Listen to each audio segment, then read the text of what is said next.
खुलुमबाय स्टुडिअ दं आङो राकेश रामसियारि बे समाव अदालगुरि बिधानसभानि बिजाथि इउपिपिएलनि बिजाथि बिथां दिपेन बर' बिथाङा गावनि जे दोहोन सम्पतिनि सायाव नंखाय बाथ्रा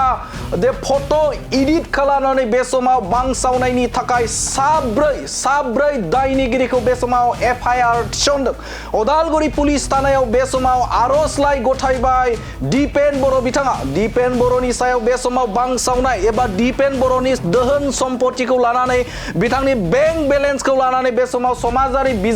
समाजारि बिजोङाव नंखाय बाथ्रा एबा नंखाय जाखिनि बिथांनि दोहोन सम्पति बे दोहोन सम्पति दं होननानै बांसावनाय बाथ्रा फोसावदोंमोन। बिपिएफनि आईटी सेलनि सानै साथामसो बे सुबुङा गोबां समाजारि बिजोङाव नंखाय बाथ्राखौ लानानै बांसावदोंमोन आरो जाय बाथ्राखौनो बे समाव अदालगुरि बिधानसभानि बिजाथि बिथां दिपेन बर' बिथाङा अदालगुरि थानायाव एबा अदालगुरि पुलिस बिफाननो बे समाव आर'जलाइ गथायबाय एफआईआर होनायखौ नुनो मोनदों। साब्रै बिपिएफनि आईटी सेलाव खामानि मावग्रा बे साब्रै सुबुंखौ बे समाव एफआईआर थिसननायखौ नुनो मोनदों। मुंफोरा फारियै बे समाव सलेमान नार्जारी एड्रेस क'क्राझारनिफ्राय प्रफाइल इउजार बिथाङा आरो बिनि लिंक इउआरएल लिंकखौ बे समाव होनायखौ नुनो मोनदों। बे समाव सलेमान नार्जारी क'क्राझारनिफ्राय प्रफाइल इउजार बिथाङाबो बे जे दिपेन बर'नि जाखिनि बेवहाय दोहोन सम्पद बेंक बेलेन्सनि सायाव नंखाय बाथ्रा बांसावदोंमोन बे बांसावनाय बे दायनिगिरिखौ बे समाव एफआईआर आव होनायखौ नुनो मोनदों। आरो बेनि अनगायैबो बे समाव दङ दे सानसुमा रामसियारि काजियामाटी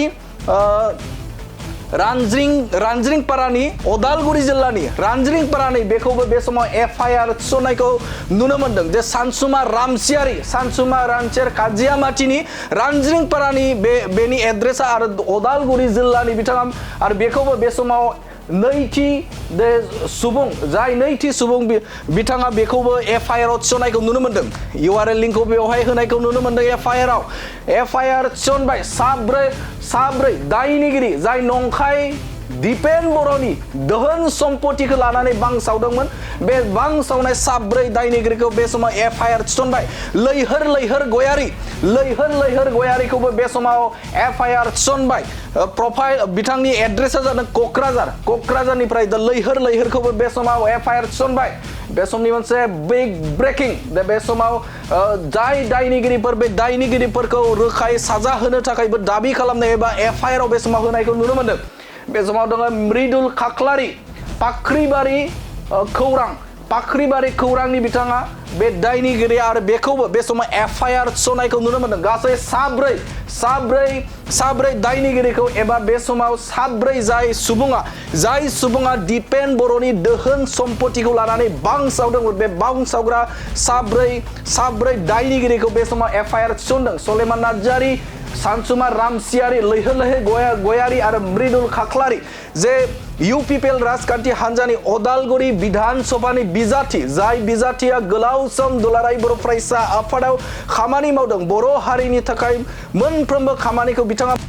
जायनि थाखाय बेनि उनाव बिथाङा दुलाराय बर' फरायसा आफादनिफ्राय आजिरा लानानै बे समाव बिथाङा बिजाथि महरै गसंदों। आरो बे समाव जे बिथांनि दोहोन सम्पति बे दोहोन सम्पतिनि सायाव नंखाय जे फट' एडिट खालामनानै बे समाव बांसावनायखौ लानानै बिथां दिपेन बर'आ बे दुखु मोनदों आरो जायखौ लानानै बे समाव एफआईआर थिसनदों एबा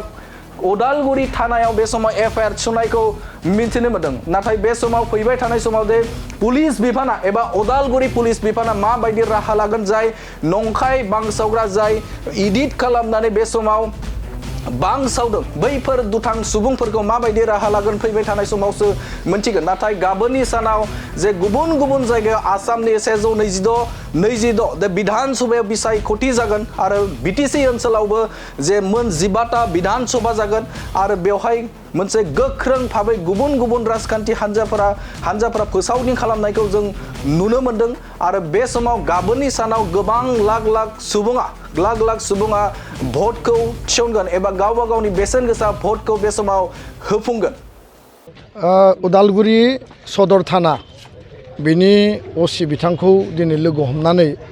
गांसे एफआईआर होदों आरो बे क्रिमिनेल माने केस रेजिस्टार खालामनो थाखाय बे एफआइआर होनाय जादों कारना जाहैबाय जे इलेक्शन कमिशननि गाइडलाइन मथे नमिनेशननि टाइमाव जि एसेट एन्ड लायबिलिटी होनाय जायो बे एसेट एन्ड लायबिलिटीखौ जेरैबायदि नटारि रेजिस्टार खालामनानै होनांगौ बेबायदि होनाय जादों आरो बेयाव जिखिनि तथ्य पाति दङ बे भेलिड किन्तु जों नुबाय जे डुप्लिकेट माने बेखौ फर्जारि खालामनानै फल्स मोनसे नथि आरो तथ्य बानायनानै बेसेबांबा माने आकाश पाताल डिफारेन्स बेयाव मोनसे तथ्य बानायनाय जादों जे सेभिंसआव 5 कोटि कारेन्ट एकाउन्टआव 4 कोटि बङाइगावआव हा दङ क'क्राझाराव हा दङ गुवाहाटीयाव हा दङ ओरै माने जौनि दखान दङ आरो लाइसेन्स दङ बिनिफ्राय बागानानो 3-4 दङ दा बेबायदि माखासे तथ्य पाति बेयाव होनाय जादों आरो बे जि फल्स मोनसे माने डकुमेन्ट फल्स मोनसे प्रपागान्डा ससियेल मिडियानि गेजेरजों बिपिएफनि आईटी सेलआ जि दिहुनदों आंनि इमेजखौ मेलाइन खालामनो थाखाय आरो बे मेलाइन खालामनायनि उद्देश्यजों बिथांमोना जि ससियेल मिडियायाव प्रसार खालामदों बेखौ आङो थोंजोङै आङो बेखौ नाकस खालामदों लोगोसेनो आङो बेखौ सोंखारिदों आरो बे जे सुबुंफोरा बे आईटी सेलआ जे बेखौ फल्स मोनसे प्रपागान्डा बानायनानै बिथांमोना जे पाब्लिकनि गेजेराव माने आंनि एगेन्स्टआव मोनसे केम्पेइन आरम्भ खालामनो नागिरनाय जि प्रक्रिया बे प्रक्रियायाव बिसोर मालाबाबो साक्सेस जाया बिथांमोना अलरेडि मिथिबाय जे जेनगोन आरो जेननायनि दुखुआव दा बिथांमोना बेफोर खामानिखौ मावदों जायफोरा भेलिड तथ्यखौ नायनो गोसो बिथांमोना आंनि एफिडेभिटआव नुगोन आरो बेयाव बहुखिनि बेबायदि माखासे तथ्य दङ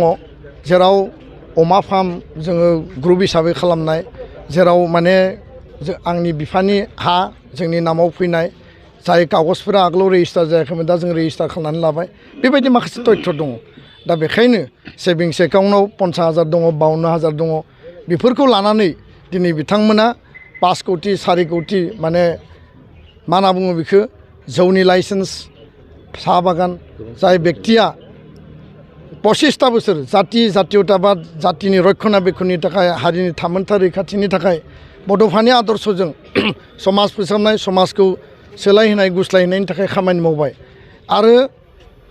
जाय समाव हारिनि अस्तित्वनि रैखाथिनि थाखाय खामानि मावबाय दिनै बेफोरखौ लानानै साधारन बिसायख'थिनि थाखाय माने जोंनि माखासे सुबुङा राजनितिक खैसाराव गोलैनानै बेबायदि मेलाइन खालामनो नागिरनायनि जि मोनसे प्रक्रिया बेयाव रायजोफोरा कुनु कारनाव 1% 1 बिन्दुबो बिसास खालामनाङा जि तथ्य डकुमेन्ट होनांगौ भेलिड एफिडेभिटआव दङ जायफोर तथ्य डकुमेन्टखौ बानायदो बे टटेलि फल्स आरो रंलि माने प्रिन्टेड आरो बिथांमोना बेखौ इमेजखौ मेलाइन खालामनो थाखाय खालामनाय बेखायनो दिनै उदालगुरि असिनि आखायाव एफआइआरखौ लन्च खालामबाय क्रिमिनेल केसाव रेजिस्टार खालामनो थाखाय खावलायदों उननि समाव 100 कोटि थाखानि डिफेमेशन केस होनो थाखाय रेडि आरो बेयाव जों नुदों जे बिपिएफनि आईटी सेल बे जि क्रिएट खालामदोंमोन बेयाव सुलेमान नार्जारी क'क्राझारनि सानसुमा रामसियारि काजियामाटी लैहोर लैहोर गयारि क'क्राझार मृदुल खाख्लारि फाख्रिबारि खौरां बिथांमोना बिराद स्पिडआव शेयार खालामदों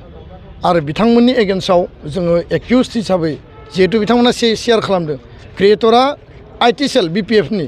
दा बेखायनो बिथांमोननि एगेन्स्टआव केस लस खालामनो थाखाय जोङो खावलायदों आं गावनो स्वयं थानायाव असिखौ लोगो हमनानै दिनै एफआइआरखौ होबाय बिथांमोना जेननायनि दाहाखौ दा बिजों सोलायहोनो नागिरदों आरो रायजो राजाया मिथिगौ जे सोर राइट सोर रं जिहेतु इसिआइनि गाइडलाइन दङ प्रसारा मैयानो जोब्बाय बहुद खोथाखौ आं बुंनो हाया नाथाय इलेक्सन जोबनायनि उनाव आङो मोनसे बिनि रिप्लाइखौ होगोन दा बेखायनो हारि दानायनि हारिनि सार्थनि थाखाय हारिनि आद्रा थानाय एजेन्डानि थाखाय जों खामानि मावगासिनो खामानि मावलांगोन इयुनावबो खामानि मावगोन जि दायित्वखौ लानानै खामानि मावदोंमोन इयुनावबो बे दायित्वआ थागोन आरो बेफोरखौ लानानै जोंनि इमेजखौ मेलाइन खालामनायनि जि मोनसे प्रक्रिया बेयाव बिथांमोना मालाबाबो साक्सेस जाया रियेलिटिया मा बास्तबा मा आरो माने थार सुबुङा सोर बेखौ रायजो राजाफ्रा मिथियो आरो बिनि जि मोनसे बिश्वास आरो आस्थाखौ रायजो राजाफ्रा अलरेडि होनानै दोनखादों दा बेखायनो